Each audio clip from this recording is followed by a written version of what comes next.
So hello everyone, this is CS Anindya Saraf, your friend, mentor and coach for audit and law. So in this video, what I'm going to do is, I'm going to give you certain clarifications regarding the CA final law paper. CA final law paper के regarding कुछ clarifications देने वाला हूँ मैं आपको।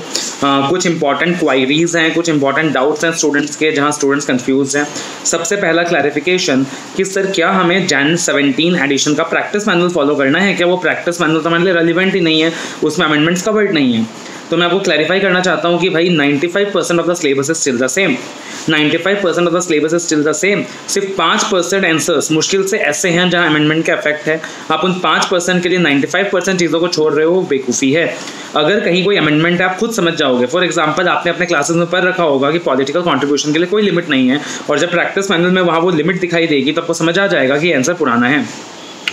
दूसरी चीज़, sir institute का एक नोटिफिकेशन है कि जो कॉम्प्रोमाइज़ का चैप्टर है, जो वाइंडिंग अप का चैप्टर है Jan 17 एडिशन का, वो हमारे एग्जाम के लिए एप्लीकेबल नहीं है। इसका मतलब क्या ये दो एग्जाम्स हमारे सिलेबस के लिए एप्लीकेबल नहीं है? ऐसा बिल्कुल नहीं है। ये दो चैप्टर्स आपके एग्जाम्स के लिए एप्लीकेबल हैं। It is just that Jan 17 edition में बिकॉज पुराने आंसर्स दिए हैं, पुराने एक्ट के हिसाब से प्रोविजन सॉल्व किए हैं, इसलिए वो पुराने एक्ट वाले प्रोविजन एप्लीकेबल नहीं है। नए एक्ट के हिसाब से ये दो चैप्टर्स एप्लीकेबल हैं। तीसरी चीज़, सर हम नए सिलेबस में हैं तो क्या हम भी प्रैक्टिस मैनुअल फॉलो कर सकते हैं? जी हाँ, आप भी प्रैक्टिस मैनुअल फॉलो कर सकते हो। Even you can follow the practice manual. आप भी क्या कर सकते हो? प्रैक्टिस मैनुअल फॉलो कर सकते हो। सर अच्छा, इंस्टीट्यूट ने एप्लीकेबल फॉर नवंबर 18 वाले बोर्ड ऑफ स्टडीज़ के वेबसाइट के पार्ट में दोबारा से प्रैक्टिस मैनुअल दिया है, तो क्या सर हमें ये प्रैक्टिस मैनुअल पूरा फॉलो करना है?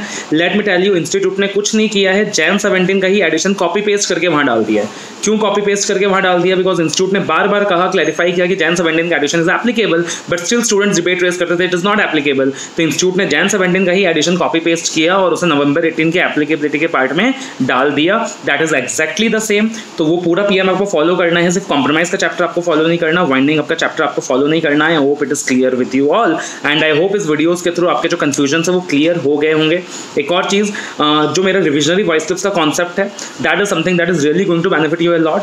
तो I appeal all the students कि आप मेरे रिविजनरी वॉइस क्लिप्स को बार बार सुने, मेरे PDF नोट्स फॉलो करें, मेरी गाइडेंस फॉलो करें, टिप्स फॉलो करें। It will help you in the exams. और अगर कोई टेलीग्राम ग्रुप्स में ऐड नहीं है, डिस्क्रिप्शन बॉक्स के अंदर I am sharing you the link, do join that. And also do share this channel and do like the videos, do share the videos अगर आपको लगता है कि ये वीडियोज़ आपके काम की है और आपको इससे रिलेटेड कुछ भी हेल्प है, कुछ भी मदद है जो मिली है। So again all the very best for the upcoming exams.